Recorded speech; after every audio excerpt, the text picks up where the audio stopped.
Coming up on Network Africa. 7 police officers die in Egypt in coordinated militant attacks on 3 checkpoints in North Sinai.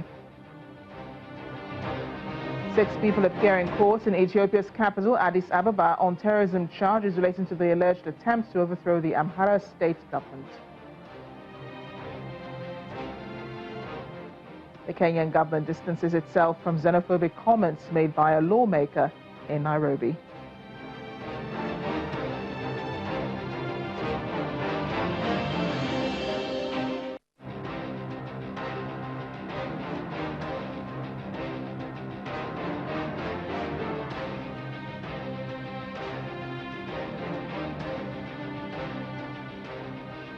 Hello and welcome to the program. I am Amarachi Ubani. We begin today in Egypt, where the Interior Ministry says 7 police officers have been killed in coordinated militant attacks on 3 checkpoints in North Sinai. The clashes occurred near the regional capital Al-Arish.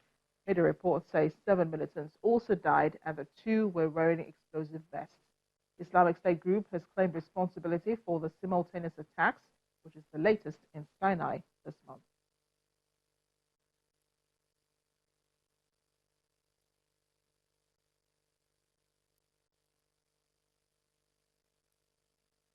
Let's get more now from the VOA's Edward Uranian in Egypt. He's for more on this. Edward, thank you for joining us on the program. What more do we know about the attacks in North Sinai and that left 7 soldiers dead? Well, Amarachi, many people are saying that the police recruits were watching TV, watching the football matches during the attacks.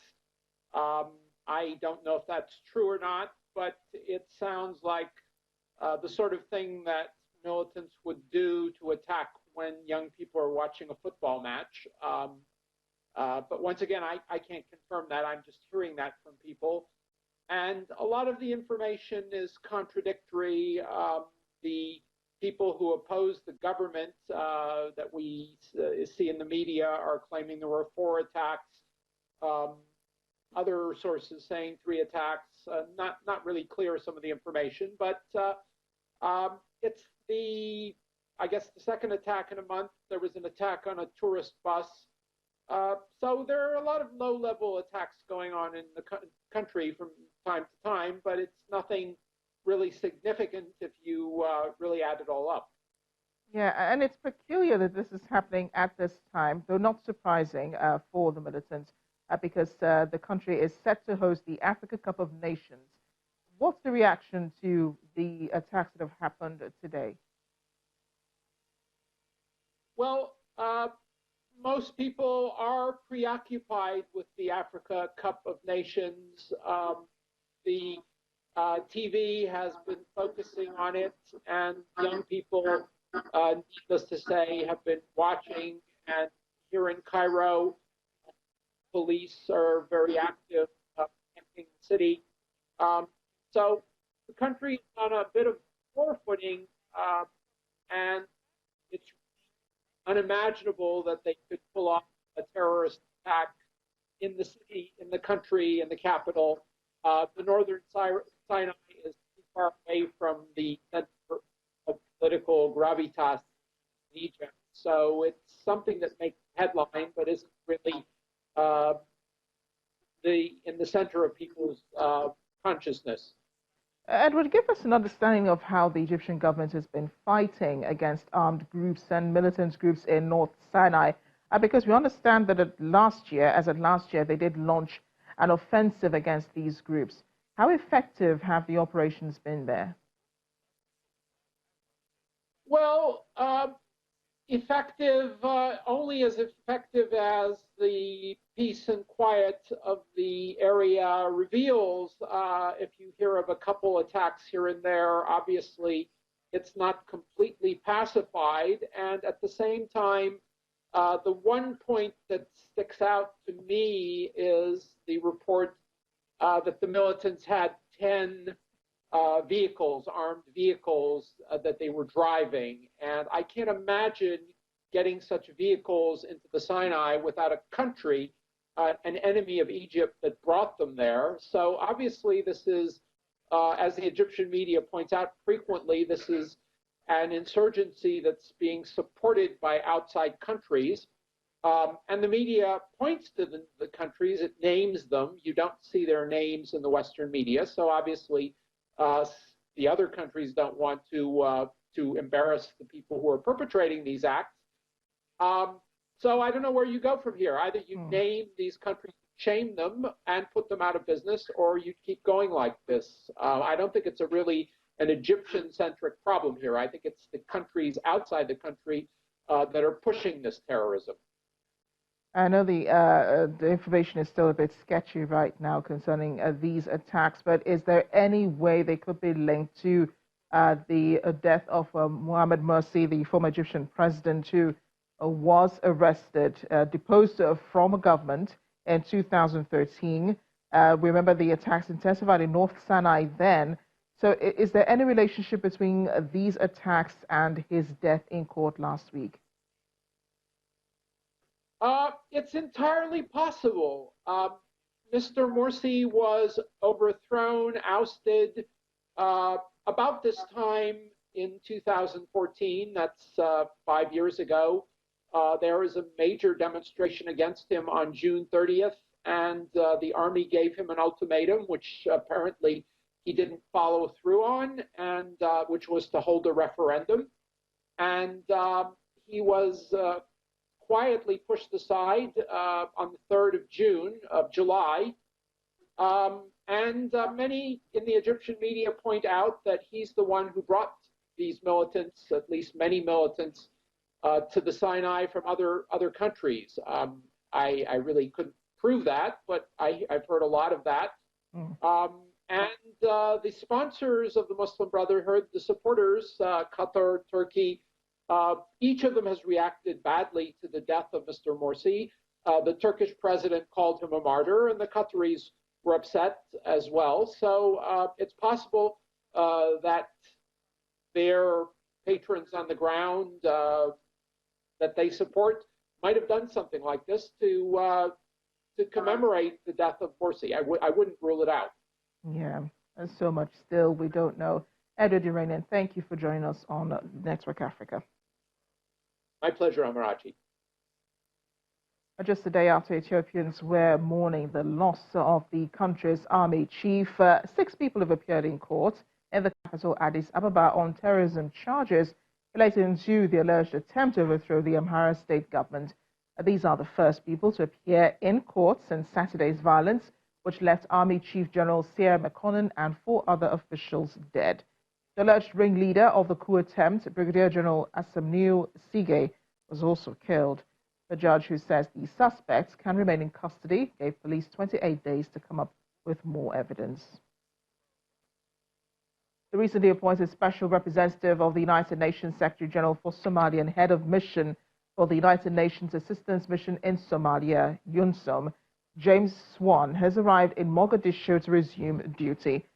Senior officials from the federal government of Somalia and the United Nations welcomed Mr. Swan during a brief ceremony held at Mogadishu's Aden Abule International Airport. Mr. Swan says he's eager to work with Somali authorities and international partners to fulfill UNSOM's mandate and help to coordinate peace-building and state-building efforts in Somalia.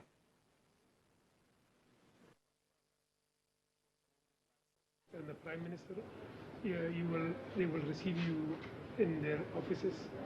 But in your initial welcome, I want to extend a warm welcome on behalf of the Somali people to Somalia. I'm honored to be here, honored to be back in Somalia in this new capacity as the Special Representative of the Secretary General and Head of UNSOM. I've spent many years working on Somalia in different capacities, but I'm eager to hear what the situation is currently, consult widely with the leaders and the people of the country, and we in the UN community look forward to working very closely with you to make progress here in Somalia. We're in Kenya now, where the government has distanced itself from comments made by a lawmaker who says that foreign business people who work in his constituency in the capital, Nairobi, should close their businesses and leave the country. In a clip that is being widely shared on social media, Charles Njagua Kanye, elected for the governing Jubilee Party, talked about people from Tanzania, Uganda, and China taking over the economy. His constituency, the statement, beg your pardon, the government says the government condemns the comments made in the strongest possible terms. So Kenyan journalist Cyprus Ombati joins us on the program to talk more about this. Cyprus, thanks for joining us on Network Africa. How are Kenyans reacting? I mean, the rest of Kenya, how are they reacting to the provocative comments made by this lawmaker? Good afternoon. The remarks by the MP for Starehe, that's Kanye Jagua, has been taken so negatively among many Kenyans. Well, there are some of his supporters, of course, who seem to have supported what he said, that some foreigners are taking their businesses here in Nairobi, especially Nairobi in downtown Gikomba market. But most Kenyans, especially those who have relatives outside the country, are not happy with the remarks. Even the government itself, that's why you can see what has happened today, especially his arrest has happened now, and he is under custody of the police now. Well, as expected, countries will be reacting to this, Cyprus. So we understand Tanzania's Prime Minister has summoned the Kenyan High Commissioner to explain these comments. Are we hearing anything from the Chinese or Ugandan embassies? What are they saying about the comments made?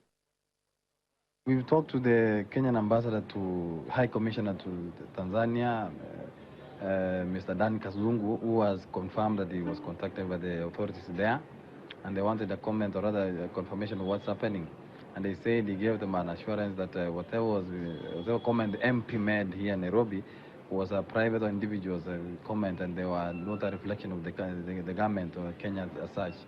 And therefore, the ambassador assured the Tanzanian authorities that everything is under control and no one will be chased away from Nairobi as alleged by the MP. The other countries, I understand, they have not taken any action per se because I believe they know that the MP was trying to seek a kind of popularity. Even his rating here locally is so low. So he was in one way, to me, trying to seek sympathy from the so-called business people who are in the Gikomba market. We've not heard, as I said earlier, we've not heard any complaints from, for example, Uganda or China, which were mentioned in the Kanye's comment, Jaguar's comment. So we've not had any complaints from the countries because I believe they know it had no basis at all. It's like it was a negative remark which was made by himself, and they have had repercussions on him. The police, we know, have questioned the MP over this xenophobic comment, and there is a tendency for these things to be blown out of proportion. There are people out there who won't understand, that they need to be careful about comments like these being made. But what else is being done then to protect foreigners and prevent a further breakdown of law and order in Kenya? Well, I can tell you, well, there's nothing much that we expect much as in after the xenophobic remarks that he made, we don't expect much because not many people are keen to follow what he said. Of course, where he made the remarks in the Gikomba market is an area where he can easily incite locals to attack some people, especially Chinese, who can be identified. Well, not the police, or rather the government is taking the remarks so seriously, and there's heavy deployment of police in the area, especially in Gikomba, where we have many foreigners who are working there as traders of various goods. So I believe and I can assure there will be nothing that will happen to those people. Thanks again, Cyprus, for joining us on Network Africa. You're watching the program. Still ahead. The United Nations Refugee Agency says some 7,500 Congolese refugees have arrived in Uganda since the start of June. Welcome back to Network Africa. The United Nations has released a new report which examines how transformations in families impact women's rights. The Women's Report also puts forth a policy agenda to end gender inequalities within families. The report indicates that in 1 out of 5 countries, girls do not have the same inheritance rights as boys, while in others, women are required by law to obey their husbands. Also, around 1/3 of married women in developing countries report having little or no say over their own health care. No institution has more universal and personal significance to each of us than the family. Families are places where we are loved and we love, where we go for support and nourishment, especially in times of hardships and conflict, where we may bear and raise children and care for those in need. Families are also places of violence and discrimination of women and girls. And in fact, that is where discrimination for many women and girls starts, and it stays with them for the rest of their lives. And if the family works for you, it is a wonderful journey for the rest of your life in some cases. The shocking pervasiveness of intimate partner violence means that statistically, home is one of the most dangerous places for a woman. In 2017, every single day, 137 women were killed by a family member. For a significant portion of the world's population today, family laws are still based on religious precepts. Some of these laws can be quite discriminatory, claiming to defy reform because they are thought to be divine, coming from God. And you cannot change God's law. If you call for reforming these laws, you can risk attack and sometimes the threat of death. We still find rulings from that era till today in Muslim family laws that condone marital rape, permit the husband to discipline the wife, allow for child marriage and unbridled polygamy, restrict women's movement outside the home without the husband's permission, and the list goes on. How can family, the place for mercy and compassion, as the Quran says, be the place for such practices in our world today? Back home here, it's good news for public schools in Benue State, especially those in dire need of good facilities, as bids open for contracts to build new blocks of classrooms. Successful bidders will construct 194 blocks of classrooms, while up to 190 dilapidated blocks will be renovated, or at a cost of 6.5 billion naira. Some of the benefiting schools have appealed to the government to also include perimeter fencing to keep off trespassers. Open roofs, falling ceilings and dilapidated structure. But bad as it is, learning is still going on here. That is the state of some schools in Benue State. Our classes are very, very bad. They are updated with last later. And we are hoping and believing that when they are renovated, we will have a very conducive learning system. We also have a pertinent problem in this school, the issue of perimeter fence. Hoodlums, footballers, wherever they come from, they play into the school, disturb school activities. But that is to change soon if the promises of the state government is to be taken seriously. The presence of the state governor, Samuel Otom, to inspect the current state of infrastructure of schools across the state shows help is on the way. He doesn't seem impressed by what he sees here. It's amazing to see the level of decay in the infrastructure of the school and the government secondary school. And immediately, I believe that we can do something to change the face of the school, to make the school more conducive. I've already apologized to the students on behalf of government because this is not right. Ensure transparency. And before long, the state government is awarding contracts to construct about 400 new blocks of classrooms, procure furniture, and construct drainages to control flooding around benefiting schools. I've always emphasized with contractors that they should look at the services delivery of this, to these children much more than looking at the monetary aspect of it. And it's very, very important for us. And I am going to be very strict. I'm going to work with the anti-corruption agencies and the security agencies to ensure that we deliver the right thing. Due process will not be compromised. This is the second phase of the award of contract for the construction of 194 classrooms, and renovation of about 190 dilapidated blocks in both primary and secondary schools across the state. Both the construction and renovation are built for completion in 3 months. That is when students resume for the 2019-2020 academic session.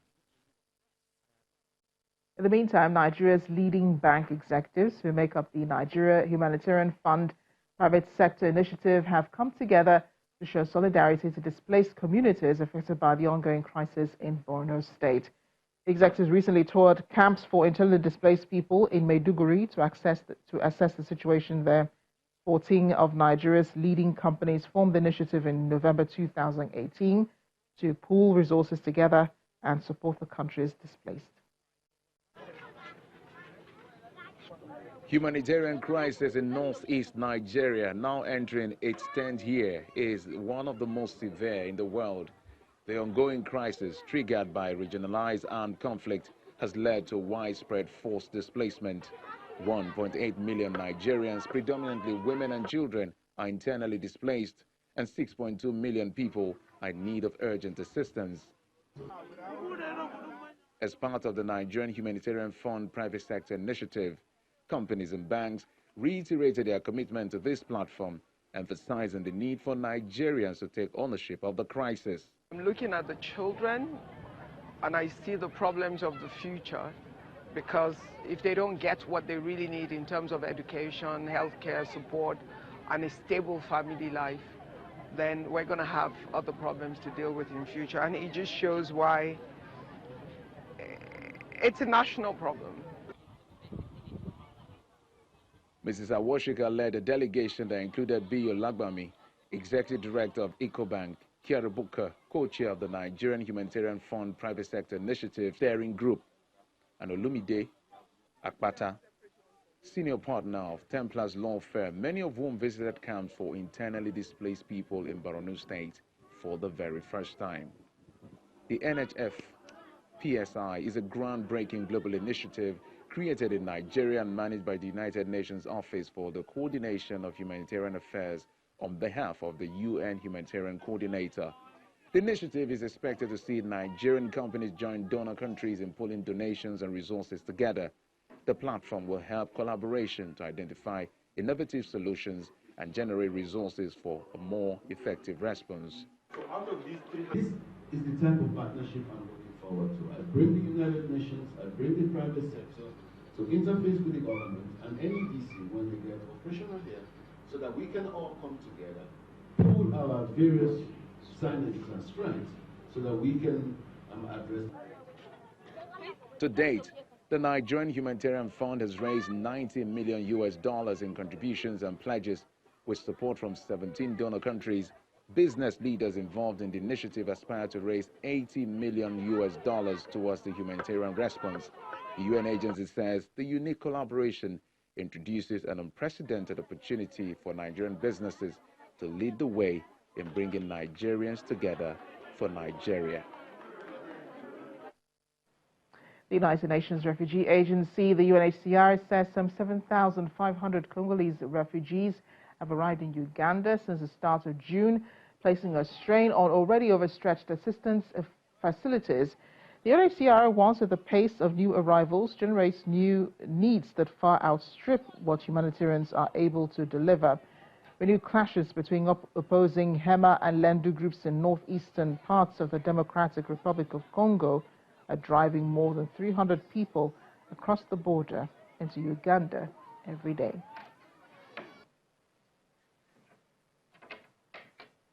That's Network Africa today. Thanks for watching. I am Amarachi Ubani.